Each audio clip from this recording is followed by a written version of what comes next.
Hey everyone, welcome to a bonus Black Friday edition of Spin Cycle, the show for short reviews of albums new and old. And today, since nobody has challenged me, I decided to challenge myself. I went easy though. And today I'm going to be reviewing Taylor Swift's album 1989, which was released on October 27th, 2014. Full disclosure, there are a handful of Swift songs that I do like, and one of them is on this album. But I've never listened to an entire Taylor Swift album until now. Taylor Swift has been a figure in music ever since she released her first album at the age of 16, and it was apparent that, like many other young stars, she was groomed to be a megastar. She's known for writing her own music, along with being a singer and guitarist, but her style has changed from more country roots to pop as her fame has exploded over the past few years. But Swift is also as much a public figure as she is an artist.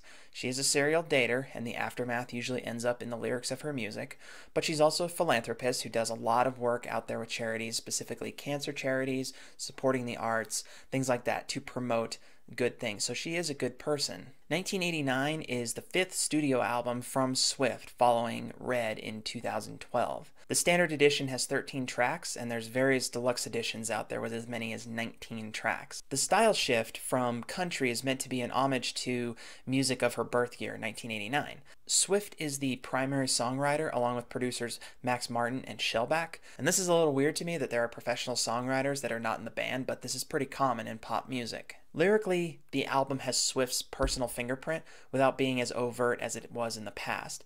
She is notorious for her burn songs. But Swift has mostly ditched her guitar in favor of synth and drum machine music. The album is clearly pop versus her previous country influence, and that is immediately evident with the very first song. Now, there are bright points, but there are also songs that seem made just for rom-com soundtracks. Every song is catchy with groovy hooks, mostly just a repetitive beat.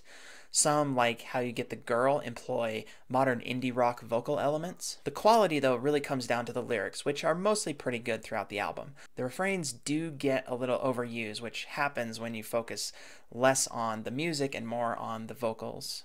It's hard not to feel the more emotional songs like Style or Wildest Dreams, and that's where the album really shines, as well as where Swift herself excels, when she is more emotional versus the songs that are just more straight kind of dance pop. That's where you really see her talent. My top four from the album are Blank Space, and the only reason I like that one is because it spawned a great cover by I Prevail. Welcome to New York, which is the song that opens the album, and this one reminds me of the film How to Be Single, so it's like every song on this reminds me of something else. Wildest Dreams, which is a soft and really emotional track, it's a pretty good one. And then This Love, which unfortunately is not a Pantera cover, but it is quite soothing and beautiful. My favorite song on the album, though, has to be Style, because it does have that retro smooth feeling to it, and this is the one that I feel like did the best job of really paying that homage to 80s synth pop music. This one felt the most complete. Overall, it's easy to see why this music is so popular, because pretty much every song on the album is a single. However, the music is also pretty simplistic since the focus is entirely on the vocal performance over a repetitive beat. It wouldn't turn me from more complex musical composition, but I can certainly appreciate some of the songs more than others. The music focuses on emotions that I don't find in my preferred genres of music very often, which is at times refreshing. In the end, though, it feels more like an homage to a bygone era of music than a unique offering from one of the biggest stars in the world. And again, Swift does capture the spirit of the music of the 80s in a way few today probably could with such care and adeptness. I would say I enjoyed this album. It doesn't have everything that I like, and certainly some songs are better than others, but overall I think it was an enjoyable album and certainly a distraction from what I normally listen to. So now my top 5 this week are for non-rock or metal songs. First up, Legion by V&V Nation off of the album Empires. That one is just a good, like, synth pop song.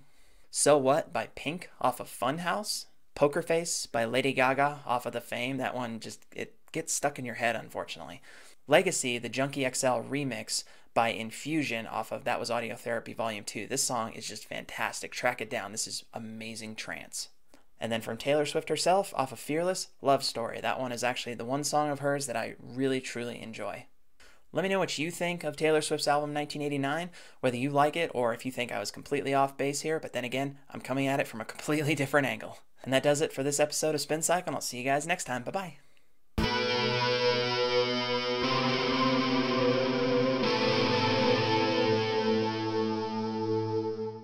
Hey gang, thanks for watching this video. If you like what you see, you can click to subscribe to check out my other videos right here on YouTube, or you can click the link to check out my website to find out about all of my other projects, including my podcasts, as well as my books. So what do you say? Click away.